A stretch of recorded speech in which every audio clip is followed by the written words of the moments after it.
Calling the meeting to order. This is continuation of PZ1908 ZC Knowing Shipyard, Inc. First thing is announce the exits are 2 in the rear and 2 in the front in case we need to use them. It's really hard to hear you. Oh, I'm sorry. All right. How's it now? We're going to continue the hearing we left off a few weeks ago. We're on the people who are opposed to this application. So what I would do is, if we're going to try to keep it, if possible, at 2 minutes each, and because we have about 40 people to speak, and we have to get through this tonight because the time is expiring on the application, and we want to close at 11. We will not be making a decision tonight. We've got so much material given to us, we're going to have to read that and go over it and review it. So there will be no decision made at the close of the public hearing. Any other announcements? I don't think. Tonight also we have our town attorney, Jeff Longren, has joined us in case we need any legal advice. So I'm going to call 10 at a time. If you're here, you can come down to either mic and just first one come, first serve on that one. Mr. Chairman, point of order, please. Yes.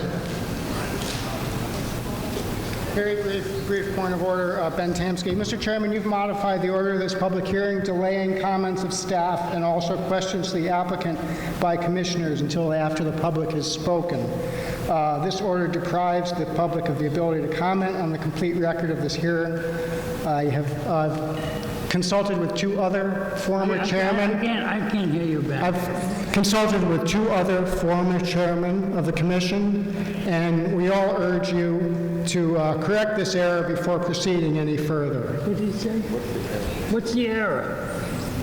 The order, Mr. Chairman. We have not heard from staff, and we have not heard any questions from the commission. The commission will ask their questions during the rebuttal. Okay?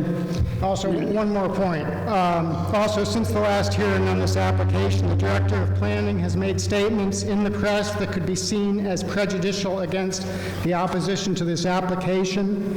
For this reason, he should refrain from any further participation in this hearing. Thank you.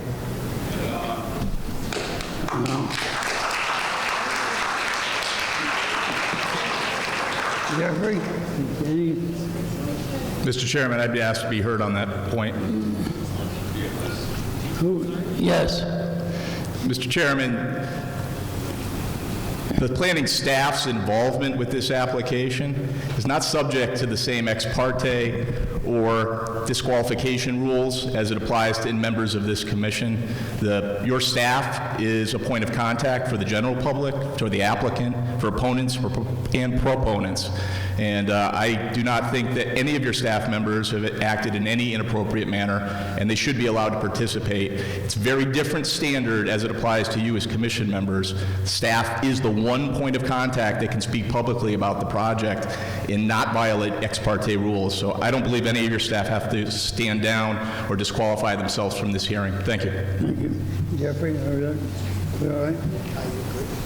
And, our town attorney agrees. So any other questions at this time before we get going?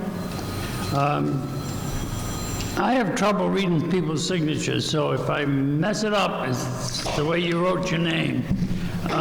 Jessica Morrissey, Kathleen Oakley, David Snyder, Richard Dixon,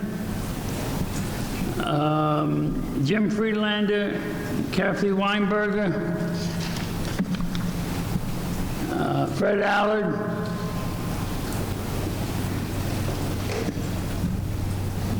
Matt Ferrier, I think his name is 42 Holmes Street, and Dan Sims of 30 Borough Street.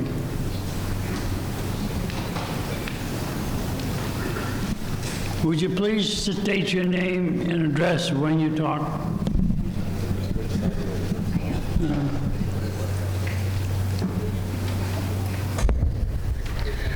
Good evening. I'm Jessica Morrissey, and I have asked Laura Graham to be my mouthpiece. I just had an operation 2 weeks ago, and I can't speak well. So, Laura Graham. Good evening. Can you hear me? No. Yes? Okay. These are my own words, not Jessica's, but I thank her for giving me her slot and the opportunity to speak tonight to this commission. In response to the argument that we as a town shouldn't be afraid of change, I would like to quote my grandfather. Just because you have an idea doesn't necessarily mean it is a good idea. Smiler's Wharf is a bad idea. These developers have dreamed up an 800-pound gorilla that they want to squat in a quiet residential neighborhood on the water's edge. Meg Lyons is a thoughtful architect, but hiring her to put lipstick on this gorilla doesn't change what it is. Many in this town think their property taxes are too high, but building Smiler's Wharf is not going to lower our taxes. Smiler's Wharf will increase the traffic and intensify the parking problem in downtown Mystic. Smiler's Wharf will put undue strain on our local sewage system. Smiler's Wharf will change the scale of Mystic in a way more befitting New London. We are not against all development. Think of the Nature Center's Coogan Farm and the new Sift Bakery in Mystic. These are additions that enhance and enrich our town. They do not damage and leech off of our town's reputation. A European travel agent told me that his clients want to go to 3 places in the northeast of the United States: New York City, Niagara Falls, and Mystic, Connecticut. Not Newport, not Watch Hill, not Old Saybrook. These are all nice vacation places, but when it comes time to choose, tourists want our maritime history and our small town charm. Hundreds of us who are not paid are pushing back against this proposal because one investor should not be allowed to damage what is the cultural and economic well-being of our whole town. Zoning is a promise. When families invest their life savings into a home, they count on the town's officials to protect them. Except for a few outliers, most people in this auditorium would not want a 74-foot building and a 200-seat restaurant and the ensuing chaos to be constructed next to their primary residence. Zoning is a promise. I humbly ask the Planning and Zoning Commission to honor themselves and this town by holding fast to the original MC80 zoning. Please do not let these developers' bad idea ruin our town. Thank you.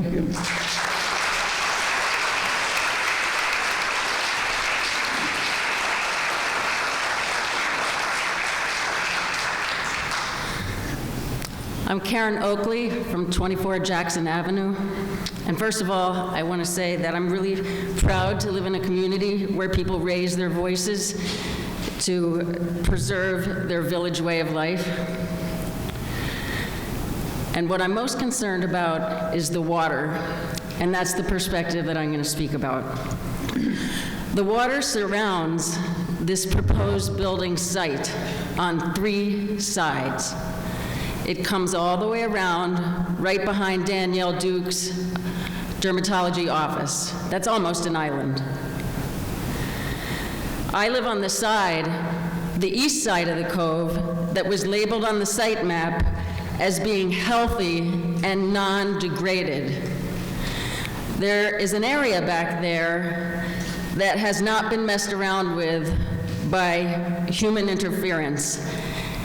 And I'm worried that it's going to be destroyed and there will be huge loss of habitat in our environment. I want to protect it. Why wouldn't I? The water flows into the shallow cove on the east side. The tidal wetlands here are a really important part of the ecosystem. And for those of you who don't understand how the tidal wetlands help us, I'm going to explain it. They purify, they filter. As the water comes in over the salt marsh, It picks up all the dead and decaying salt grass that's died from last year, and it washes it back out into the water, and it starts the beginning of the food chain.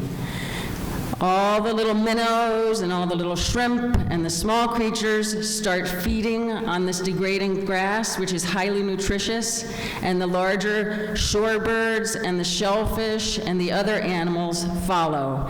It's a very sensitive system. This cove is essentially a grocery store for many of the wading shorebirds and shellfish.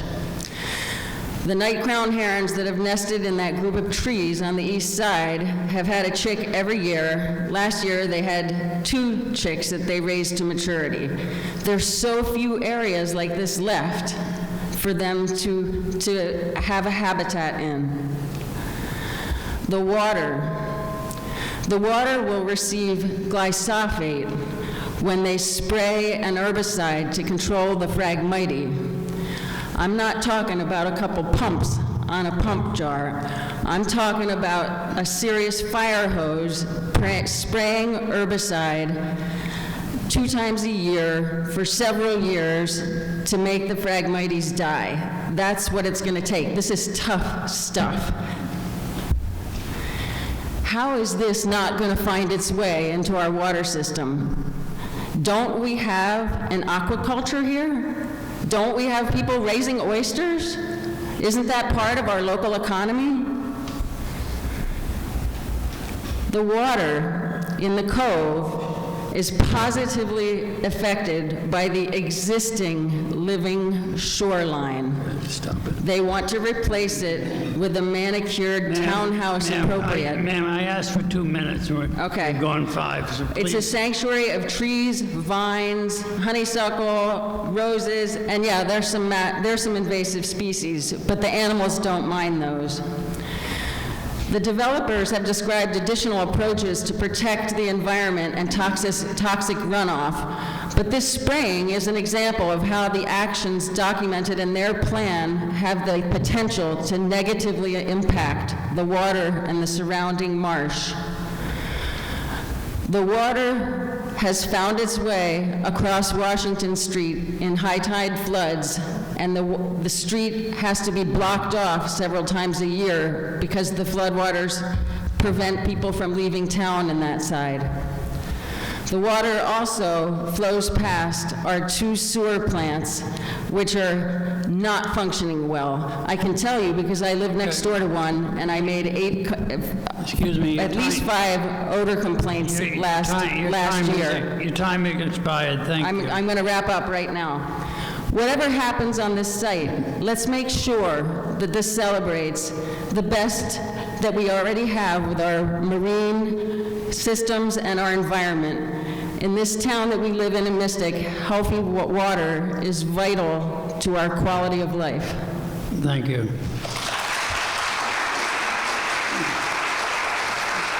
You know, if we're going to get through things tonight, we're going to have to move along. And I'm sorry to cut people short, but we've got about 50 more people that want to speak. Pardon? It's a public hearing. I know it's a public hearing. Listen, we're going through 8 hours of this, and we'll stay here till 11 o'clock. We'll stay here till 11 o'clock. We can't. We have a time frame in the application. You're going to see a lawsuit on that. Well, so if someone, I'd like everyone to be able to speak. If someone has said just what you'd like to say, just please say you agree with it and make it a little shorter so we can move along. Thank you. Jim? Okay, I'm Jim Friedlander, and I agree with most of what's been said here, but maybe I have a little bit of different perspective in that I've lived in Mystic almost my whole life. My parents moved here when I was 2, and I remember Mystic when it was a town where people lived in neighborhoods and walked downtown to buy most of what they needed before the changes happened in probably 60s and 70s when the big box stores moved in and set up business outside of town. and kind of left Mystic as with a lot of vacancies, let's say. So I've seen a lot of changes, but one thing that's remained, and one thing that I think most of us really appreciate about Mystic, is that it does have still some of the really nice neighborhoods. And you still can walk. I think people live there because they enjoy the neighborhoods and they enjoy the ability to walk downtown and take part in what's going on there. And I see this as more giving Mystic up to the tourists. It's been a slow process, but more and more we can see that the local people lose out and the tourists win out. And this is just going to be another nail in that coffin. Thank you. Thank you.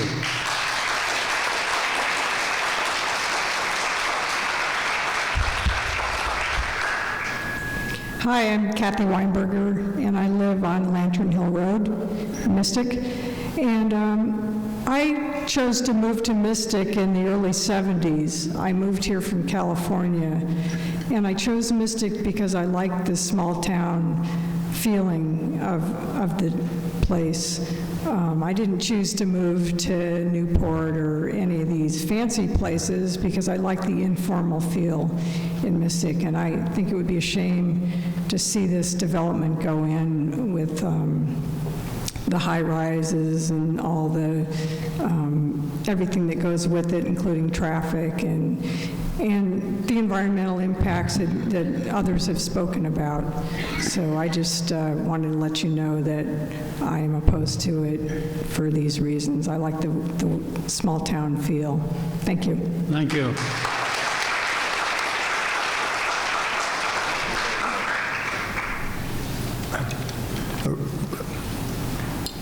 Richard Dixon. I have a law office at 15 Holmes Street.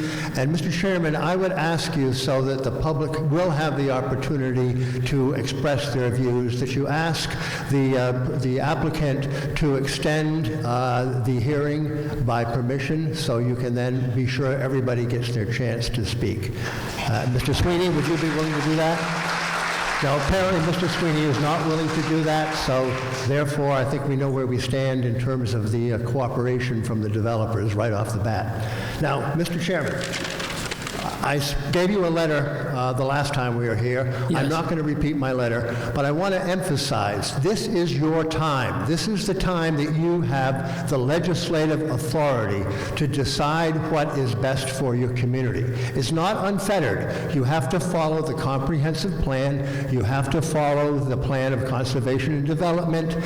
So you can't just do what you want. But you do have, so once you have changed the zone to the floating zone, and by the way, I worked with Jason when the Mystic Seaport first put the floating zone in, and we worked together very cooperatively as a community at that time, so I do have some understanding of that. But once you have put it in, and the master plan has been presented and approved, you limit it to administrative function. That means you don't have independent discretion, and that term independent discretion is from a case. I'm not going to give you the citations, but you lose your opportunity. You got to make sure you get it right this time. It's very important. Now, moving on to some of the other issues, I have a couple of things I want to present to you, but I'm going to put this, just a photograph I took on Friday, out my front door. I have never seen traffic. I'll give you a copy. I've never seen traffic backed up so much as it was on Friday, except for the weekend that we have the art festival. This is something that's getting worse and worse. And I don't think it takes an expert to know that their expertise was saying something that just doesn't fly. You, as in your legislative capacity, have the right to use your own good judgment, your own knowledge of the area. You don't have to rely on the experts. When you get to the point of the site plans and the later ones, yeah, they become more important. Then your decisions would become arbitrary. Now you have the right to make the decision, so don't squander that. But again, I'm going to put this in just because it happened on Friday. Clients couldn't get to my office. The first time since I've been there that we've had a problem with that. Second thing I want to talk about is last time, a number of people from the Mystic Chamber spoke up and said the Mystic Chamber was behind it. I don't know that there's ever been a vote of the board on this, but I know not all the members. I'm a member. I'm not in favor of it. It's too big. I'm in favor of tourism, by the way. I think our town is something we need to share. When I go visit other places, I am very happy to be able to share nice places with them. When I get stuck in bridge traffic, I turn a switch and become a tourist for a moment, and it's nice to relax that way. So I'm not opposed to the issues of tourism, but we need to do it in an appropriate way. And until we fix the traffic problems and transportation problems, we should not have development of this scale. It's much too big. 200-seat restaurant, it isn't going to work.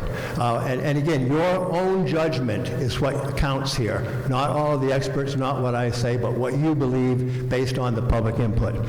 Flooding.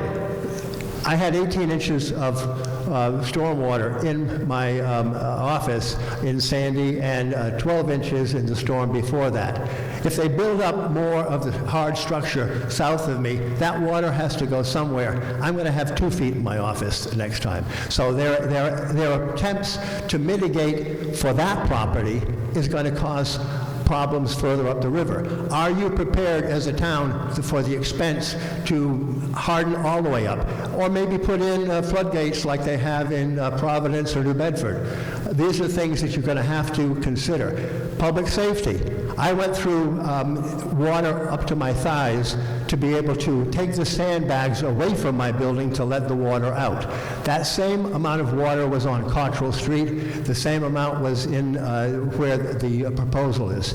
It's unsafe. You're not going to be able to get the fire departments in to take care of it. The public safety people will be putting themselves at risk. If it's a business that's operated there, if it's a marine business, fine. Now, segueing very quickly into coastal management, water-dependent uses, that's what your plan of development says. Now, my old friend Jane Stahl, who I was in law school with and had helped us very much in Groton, probably the first time mitigation was actually forced on a developer. And ironically, it happened to be the lot right across from Noank Shipyard, which the Holsteins now own. And the developer graciously, with a little pressure from DEP and Jane Stahl and a letter from Art Rock that came just in the nick of time, he gave up 1 lot for a public park. That's mitigation. Prior to that, it was just being used as a parking lot. Here we have an active boatyard. We have a boatyard that could be a well-operating boatyard. When the Holsteins bought it in 2005, what have they done? And now they're saying, oh, the buildings are worn down. It's demolition by neglect. This is not something that the public should sanction.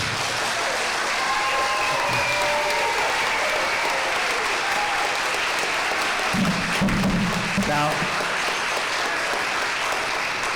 on that same point, and so I can sit down very quickly, I'm going to also submit the article that David Collins wrote recently from the Day, because I think he goes into a lot of very specific things. It's an opinion piece, but so is what I'm saying.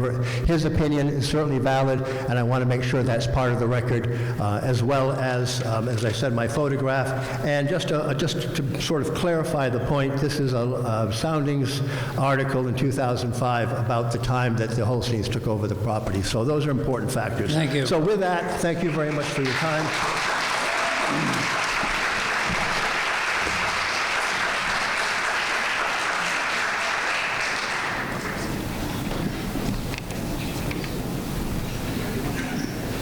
Yep, go ahead. Hi, my name is Daniel Sims. I live at 30 Borough Street in Mystic. I've been a Mystic resident for 13 years. The Seaport Marine is a commercial boatyard, and it's true that commercial boatyard work is diminishing. Harry Bornson has a plan. According to him, he goes to great lengths to blend in and not hurt the character of the neighborhood. A 3-story, 200-seat restaurant, a 45-room hotel, 47 residential units, apartments, townhouses, multifamily units, including what will be the tallest building in Mystic. This is nothing like the neighborhood of 2-story homes on narrow streets. This does nothing to benefit the neighborhood.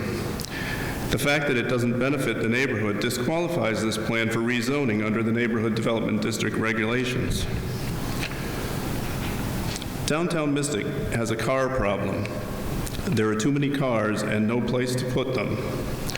The Smiler Wharf will bring in more cars, making parking and traffic problems worse. I am not anti-development. I believe this property can be a great asset to the community. My solution? Keep the marina zoning in place. If you have a commercial boatyard with diminishing work, convert it to a recreational marina and maybe add a restaurant or some temporary structures that could be used to service the clients in the summertime, and they could be removed for winter storage of boats. No hotels, no residential housing, and no 7-story apartment building. Thank you.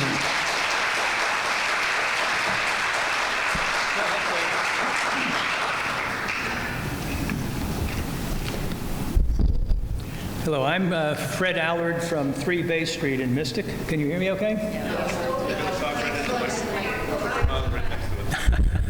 I'm trying to read this and face the mic. I'm going to try to, for the commission's benefit, I'm going to try to read from notes. Okay. Because I have a couple handouts that are might look intimidating to you. So I'm going to keep one for reference, and I'm going to pass these on to you.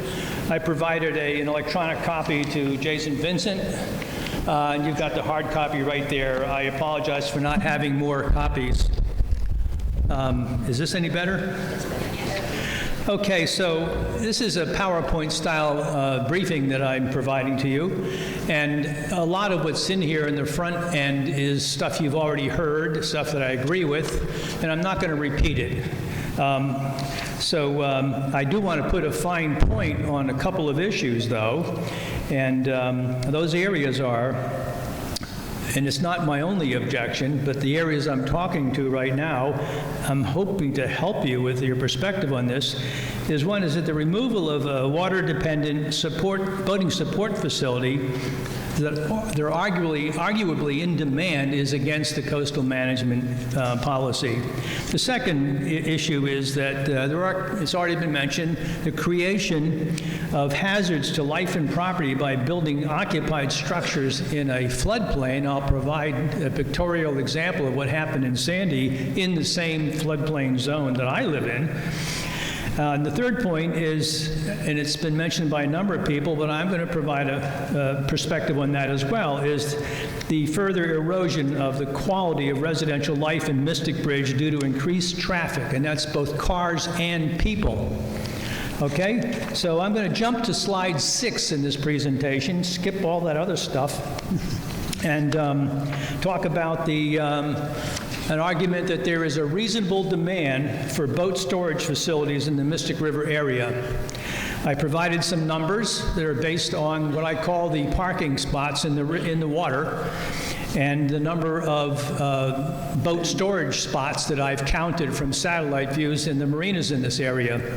There's a big disparity there. Now, some of these boats that are in the water are taken home, they're on trailers, so not all of these would apply, but there are 2.5 times as many water parking spaces as there are land parking spaces. And I provided 11 photos in the next few pages, which the audience can't see, and not all of you can see because you don't have enough copies, but you can see that most of the marinas have their winter storage areas looking like a can of sardines.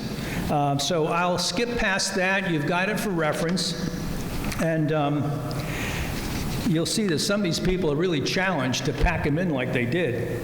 So that I'm hoping this provides a compelling argument for preserving or improving water-dependent use at Seaport Marine, and that there is an obvious, at least to me, and reasonable demand for boating support space in Mystic, and that's consistent with the intention and the policies of the Coastal Management Act of Connecticut, which local zoning authorities are obliged to respect.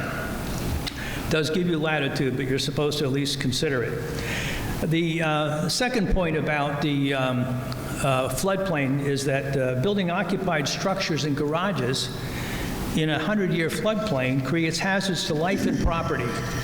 The Seaport Marine property is about 2,000 feet from the nearest higher floodplain. So anybody that gets caught in a storm surge in that area is going to be stuck until the waters recede. Now, a superstorm event like a Superstorm Sandy event, or something like Hurricane Carol, which had equivalent storm surge, would isolate the Seaport Marine property from emergency support services. That could include fire, ambulance, police, etc. during a storm surge. Now, on page 14, I've provided some photographs that showed the storm surge at my house on Bay Street, which is in the same 100-year, well, the front of it is in the same 100-year floodplain as the Seaport Marine property. At the peak of Sandy, we had 33 inches of water over Bay Street. We were stuck there until the waters receded. I've given you a reference to, with respect to a baseline high tide and also a mid tide, but I have a map there showing you where I live and where Smiler Wharf is, Seaport Marine, that is, and you can look at the edge of the blue where it meets the white. It's quite a distance that anybody would have to traverse, and there might be wires down, there could be hazards in the water that would dictate that you don't take a chance. So I do want to make a point that a storm surge like we had in Sandy or Hurricane Carol, and there were other hurricanes too way back then, would create a hazard for the people that live there and probably destroy the cars in their garages. Now, the third point I wanted to talk about was congestion in the streets. Your zoning regulations in the preamble and in the state enabling statutes talk about you're supposed to have regulations that are designed to lessen congestion in the streets. I'd like to see us hold the line, if nothing else. We've gone overboard with respect, as other people have stated, to the traffic and congestion in Mystic. We've seen commercial parking invade the residential zones, including my street. My house is 1,000 feet from the nearest restaurant, and in every weekend you'll find our street is inundated, completely saturated with people that are using our street to support the restaurants. And some of those are workers, but most of them are customers. So when you have a situation like we have in Bay Street, it's not only the parking that takes away space for the residents and their visitors, it also, in our street and other streets, I'm sure, creates a one-lane road, okay? Now, my concern is emergency vehicle access. I don't want to make this too personal, but we've had a couple of 911 calls. And if you look at the picture on page 16, you'll see what happens to Bay Street when you've got parking saturating one side. It's a one-lane road. Now, when the 911 event happens, you've got vehicles coming from both directions. You can just imagine they might have a hard time getting to Bay Street, let alone getting onto Bay Street. In any case, I had that concern that we are inundating the residential areas with an overflow of commercial parking. Basically, commercial parking is parking for restaurants, stores, or whatever. I also want to make a point about the people and the stuff they carry with them. On page 17, I show a picture. It's not a really egregious picture, but of a car parking in such a way as to obstruct the turnout from my driveway. This happens several dozen times in the summer, probably 100 times. In any case, it makes it difficult to get in and out of your driveway. You also don't see all the people that inundate the residential neighborhoods, and a lot of them have dogs.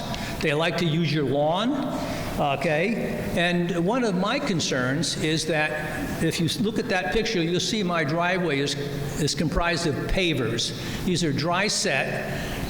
I've had a problem where those pavers have been shifted by people turning in to turn around to get a parking place on the street, to the point where I had to have the whole driveway reset. That was a $5,000 bill. I've buttressed the area so it's less likely to happen in the future. But I do want to make a point that the increased traffic of people as well as cars causes other conflicts with the residential neighborhood. So you've heard my points, and I'm going to try to wrap up with some comments I heard during the past week at my home. And this is the last slide. This is from a lady, I use that in quotes, whom I confronted while she was in my driveway trying to turn around. I'm trying to walk up my driveway, and there's this woman there who hasn't decided what she's doing. I don't know. I explained to her I didn't appreciate her being on my private property, and that people like her had caused problems that cost me money. Her response was, quote, "You've got an effing problem. This is the way it is, and maybe you shouldn't be living here if you don't like it." Okay, I know it's funny, but this is, I'm a 50-year resident of Bay Street. I never had to put up with this kind of nonsense. Now, within a couple of days, there was a couple bicycling. They were right by our house, and they're looking at the houses. And by the way, the picture on that page is from the Plan of Conservation and Development under the Strengthen and Enhance Village Centers category. This is a couple bicycling in Bay Street. Quote, "These houses are pretty nice, but I wouldn't want to live here." Now, my last comment is to read from that section in the POCD about enhancing the village centers. It mentions these villages are and have been highly desirable places.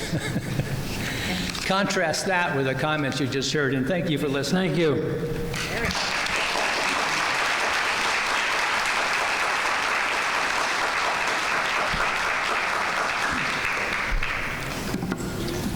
Hi, my name's Matt Ferrier. I live at 42 Home Street, right around the corner from Fred Allard.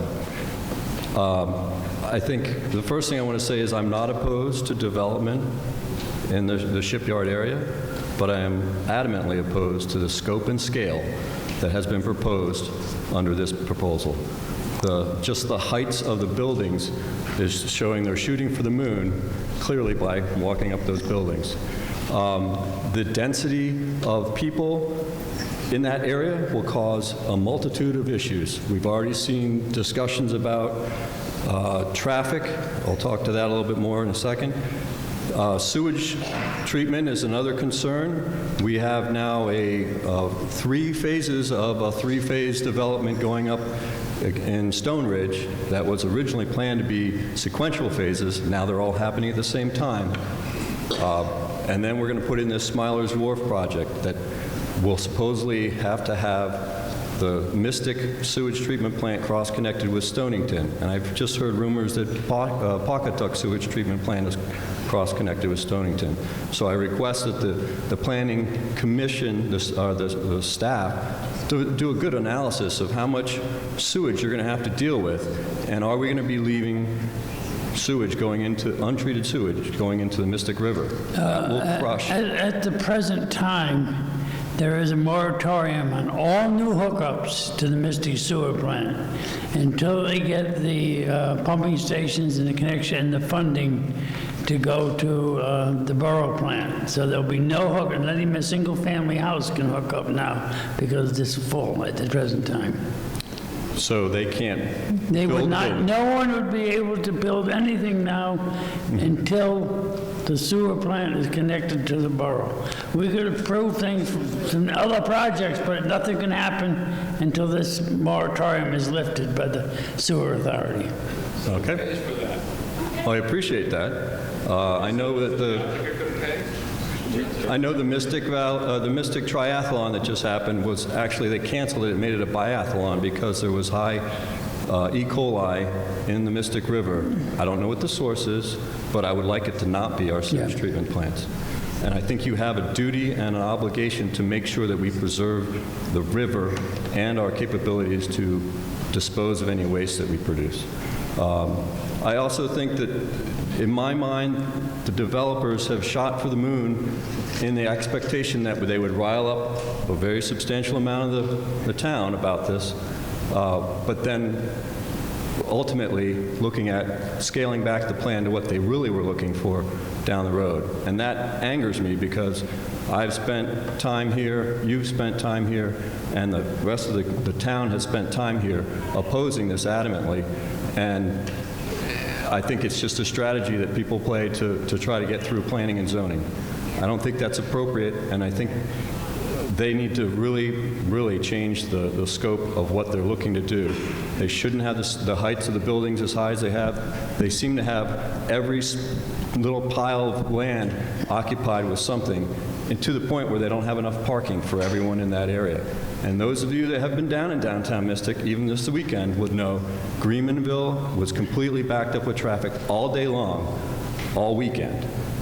I live on Holmes Street. It's one of the main entries into downtown Mystic. It's a two-way road right now, but we will see huge amounts of traffic coming in and out from this facility. The Willow Street is absurdly tiny and one way. I don't think we can handle that kind of traffic. And think about it. The bridge goes up every hour, backing up traffic to oblivion, and we're going to have people crossing from Smiler Wharf to get back out to any place else in Mystic. That traffic problem needs to be solved before you have any zoning change associated with this project. Thank you. Thank you.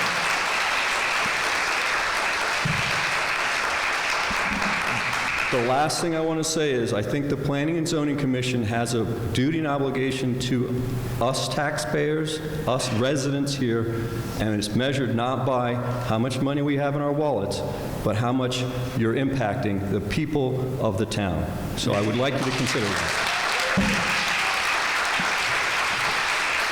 Thank you.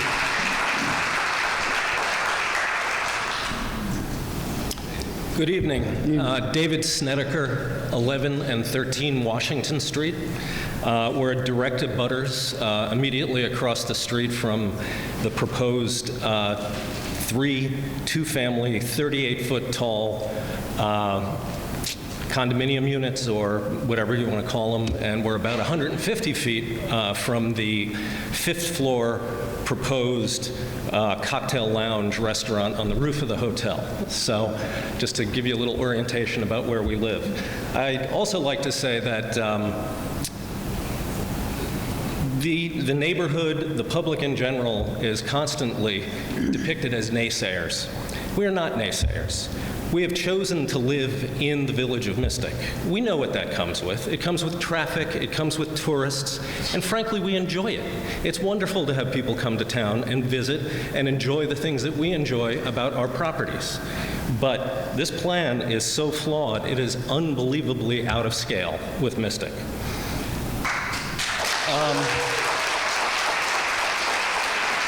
The proposal is obviously flawed in many ways, but it's flawed mostly in the unreasonable scale. It's flawed in how it has been presented to the public and the neighborhood as a done deal. There's been very little opportunity for public input in any of this, except at this forum, which turns into a very adversarial and non-constructive process. That is both the fault of the planning department and the entire NDD concept. The plan is flawed in how it inaccurately assumes that the current MC80 zone is inappropriate for this parcel, and that the dilapidated state of the property is the result of a failing marine industry. To the contrary, the marinas of the Mystic River and New England in general are booming. The boatyard exists in its current dilapidated condition because the applicant has made choices that have allowed it to become so. This is a flawed plan because it stands in direct opposition to the town of Stonington's POCD, in that it seeks to destroy over 10% of the town's existing MC80 zone property and replace it with non-water dependent residential, hotel, and restaurant uses. It is a flawed plan also in that, counter to the POCD, it seeks to build one of the most intense residential concentrations in the town squarely in our most vulnerable flood hazard zone.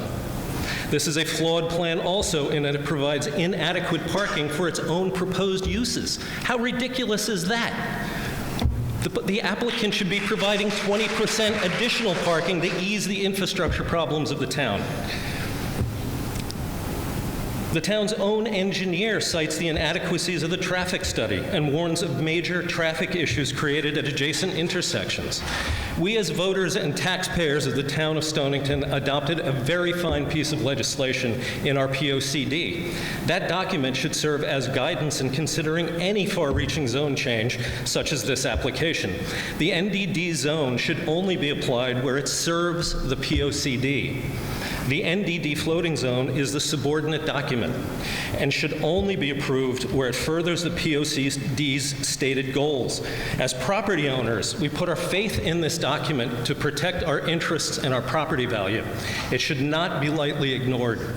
The plan is flawed in that it does not address any of the areas of concern associated with the conservation concepts of the POCD.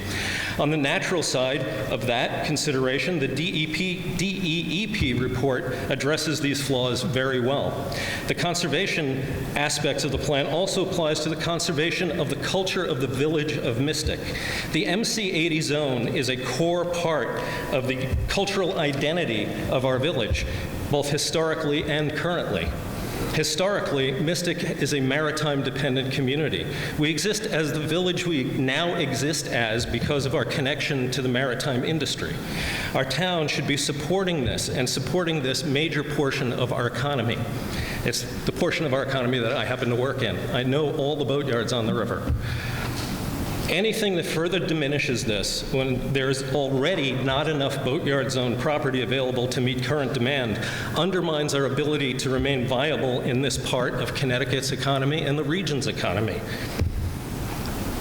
Make no mistake, granting NDD status to this property removes it forever from the industry and is a violation of the public trust as established under the Coastal Area Management Act. The plan is...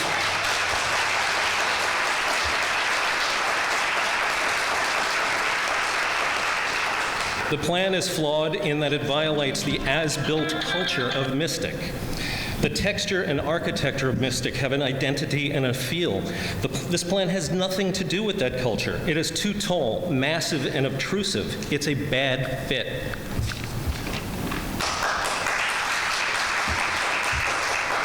I completely understand and support the right of property owners to develop their properties within the zoning regulations of the town. However, a zone change is sought for the development of this piece of property. That is a big ask. The applicant and the town are obligated to seek the input and approval of the community, and public opinion should be solicited and accommodated. I really feel that the NDD zone needed to have some public input component required of the consideration for zone change. It should have been a moderated town involved with the planning department, the applicant, and the public, so that the public's opinions could be honestly evaluated by the planning department. We did have a workshop about a year ago on this before it all came up, with the public invited, with the applicant at that time. I don't know if maybe they did not give enough publicity on it or not, but we had a good half an hour or so workshop on well, it was just a concept at that time. Right. Right, but it's like the problem is that it has set up this adversarial relationship where none existed before. I agree with you. Yeah, it's tough. So anyway, I'll try and wrap it up. This is a flawed plan in that it has not been socialized by the applicant or the town planning department. There have been no attempts to honestly receive feedback from the residential community. Presenting a fully formed plan as a done deal is not the way to achieve community buy-in. The planning department might consider what I was just talking about. Anyway, everyone else has pretty much said most of what I was going to say, and I'll try and save us all time. But I would really like to ask why, when the MC80 zone gives the applicant adequate tools to run a fantastic boatyard. It was only a few years ago that they stood before you and asked for a restaurant in Red 36. They built a fabulously successful restaurant as a support facility to a boatyard. And here we are now asking to destroy it as a boatyard and build residences and turn it into something that it is not. It does not support the POCD. Thank you. Please reject this plan.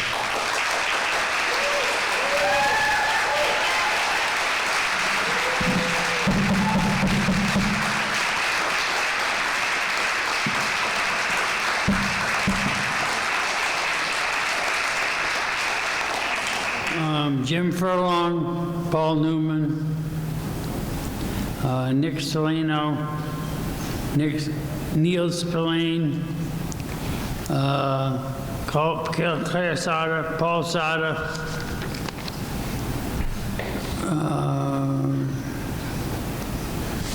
who's that? Rob Dracula, I think it's pronounced it.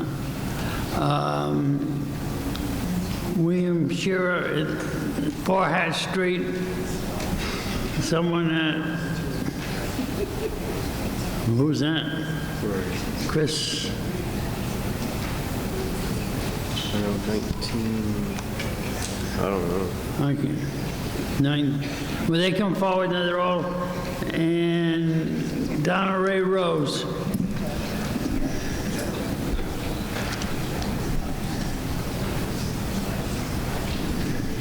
Bill Shear, 4 Haley Street. If you box me in from Main Street, Cottrell Street, Washington Street, and Willow, I'm right in the middle of that. We have a parking problem. We have a parking problem right now. Last weekend, I drove by the Mystic Noank Library and the Baptist Church, and all the parking places were full. Drove through town, went home, wound up parking on Washington Street, and Washington Street was full, except for a place I found. We also have more than 20-day events like Mystic Eats, Art Festival that totally block the area. There's a lot of things going on that really need to be corrected. In the last 3 weeks, I've parked on Washington Street 4 times. That's 4 blocks from my house. I think if there's any use, the use has to have parking. We can't do it without parking. Parking rules. If this thing does come to fruition, Cottrell Street should be open into the site to be inclusive rather than exclusive. Thank you. Thank you.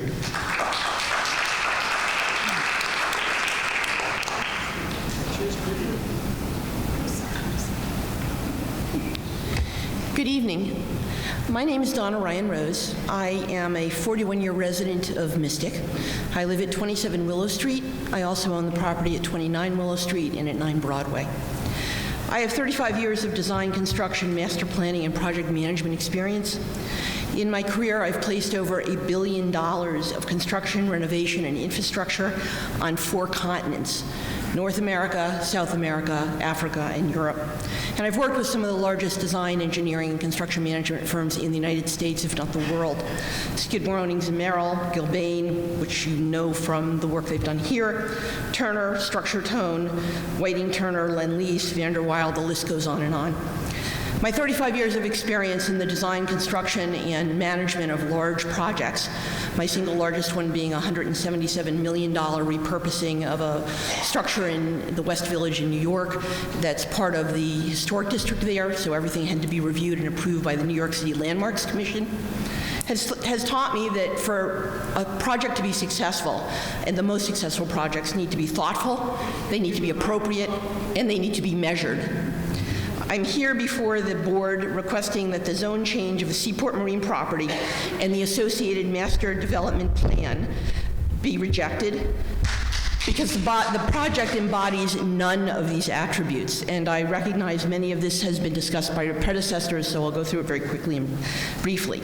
In terms of being thoughtful, there's a long list of organizations, regulatory organizations that have come out and vehemently opposed the approval of this project. It's in violation of the Plan of Conservation and Development, which was adopted in 2015, so it's not a very old plan, which is supposed to set forth the mission and vision for the town. To decide to disregard that recommendation, which represents the work and the thoughtful input of so many people, really is a questionable decision in my opinion. The DEP, in their letter read at the last meeting, was vehemently opposed. The Mystic Fire District, the Groton Planning and Zoning Commission, as was mentioned earlier, the town engineer criticized the traffic study. These are all reputable organizations and regulatory agencies. They're not fly-by-night organizations whose goal is to have the best interest of the taxpayers in the town at heart. The neighborhood objections go beyond the not in my backyard accusation that's been leveled for so many people who have been opposed to this development, as demonstrated by the number of people who have taken their summer Monday evening, last meeting and this meeting, to come here and express their opinions. I personally went through and solicited petitions, signatures on Willow, Broadway, Church, Forsyth, and Fraser. I picked up 27 signatures, talked to 28 people, and not a single person was in favor of the development in its current design. There's been no discussion about sustainability. I don't know that the project was ever rated in terms of LEED. Is it bronze? Is it silver? Is it gold? So things like what level of current development qualify. There's no mention of green roofs, rainwater capture, gray water reuse, or solar. A lot of the construction technology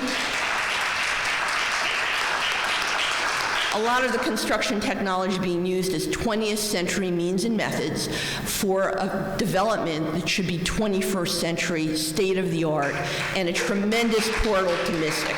It is not. In terms of appropriateness, many people have already addressed the fact that this is quote-unquote an underused property in disrepair. The decision over the 14-year ownership period of the current owners to make no capital investment in their property was a business decision. We, the taxpayers, should not be responsible for that, nor should it be the excuse for a zone change. The mere fact that this has been indicated it's not a viable, operable business, those comments have been addressed given the fact that between Mason's Island and the bridge, there have to be almost 10 marinas, all chock full, all viable, all looking to continue to do business. And Fred Allard, in his presentation, as had the previous gentleman, have really spoken to the data available that essentially negates that argument. It's not a viable business because the owner has chosen not to run it as such, not because it doesn't have the opportunity to be one. The DEP has already made a point about it being a flood-prone area and indicated that encouraging residential occupancy, and Fred did a tremendous job of indicating what the issues and challenges there are. Encouraging residential occupancy there is irresponsible, absolutely irresponsible. And there were many comments about the mass and scale about the development being inappropriate.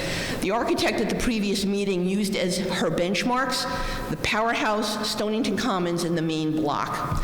The Powerhouse and Stonington Commons are buildings built before planning and zoning probably ever existed, and they're carryovers from a different place and time in Mystic's history. They were repurposed. They're not new construction. This is brand new construction, and the heights, masses, and scaling are totally inappropriate. The main block is, in fact, 1 story larger than what exists. It sits on a main commercial thoroughfare, and it's across the street from a building of comparable scale and mass. There is nothing out at the marina that is remotely close to 75 feet tall. And I really, quite frankly, have an issue with the architect's cavalier attitude that we lived with the Powerhouse and Stonington Commons for 100 years, so what's the big deal with a 75-foot building? If you take that attitude, if I can see New Haven and Hartford from my home, then does that mean I can put a 20-foot office tower on Willow Street? That's absurd.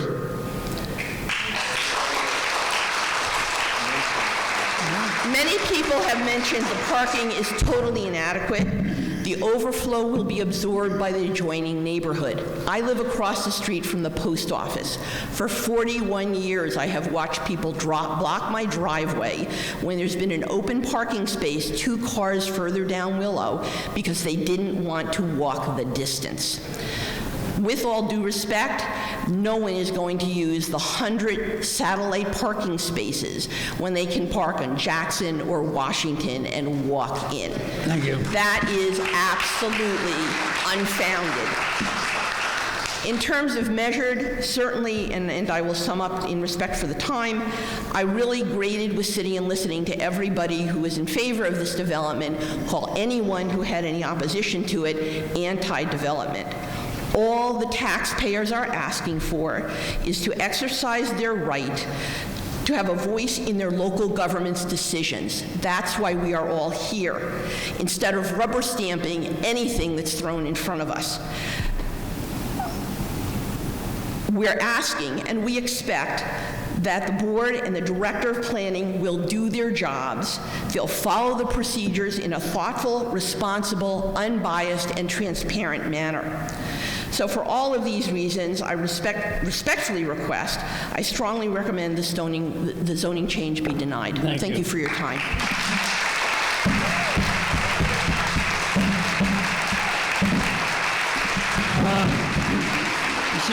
Excuse me. I asked before the other meeting, would you please hold your applause? We are influenced by facts, not by applause, and it would be moving a lot faster if we did not have the applause. Thank you, and please cooperate with us. We're trying to get through this. You know, we're all volunteers up here. We're all working for the town. We all think it was the best for the town, and we are listening. So let us continue. Thank you.